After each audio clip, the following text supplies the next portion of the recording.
Hey guys, for Boilermake 9 this year, we decided to work on a demographic transition model, and in this video, we're going to walk you through our program. So what is a DTM?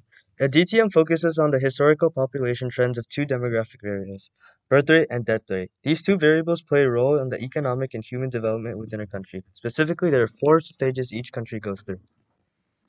To, to classify these stages, we took the sum of the male and female populations for 5 age subgroups, and then we would find the first and second derivatives of these subgroups, and along with a certain margin of error, this will help us classify the stage for the country.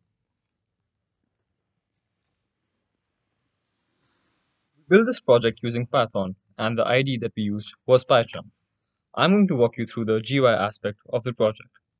We primarily used two libraries, Matplotlib and Tkinter. The two types of widgets that we used were Combo Box, which were drop-down menus for the country and for the year that we needed. And the second widget that we used was the button that opened up a new window showing the population pyramid and which stage the country belongs to. Now, we're going to look at two case studies that are pretty interesting to look at. First, we're going to look at United States in the year 1950, and as you can see here, it's in stage 2 of population development. Now, we're going to look at the United States in 1960, and as you can see, it has gone to stage 3 in that decade.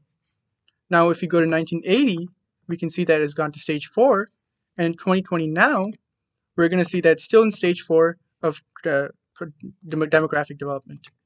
Now, we're going to look at another interesting case study of the country of China, and we're going to first start off at the year of 1970. And as you can see here, the demographic transition model shows that the country is in stage 1 of development. But due to the effect of an interesting political policy, we're going to see that in a 20-year time, the country has progressed to a stage 3 demographic transition model, and this political policy that caused this effect was the one-child policy that drastically reduced the fertility rate of the country.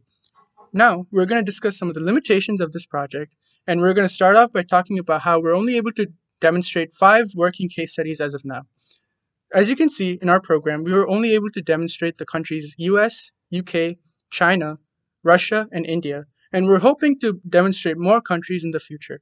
Furthermore, we're also looking to make sure that our GUIs are more interactive and more user-friendly, and we're working towards these advancements in the near future. Thank you.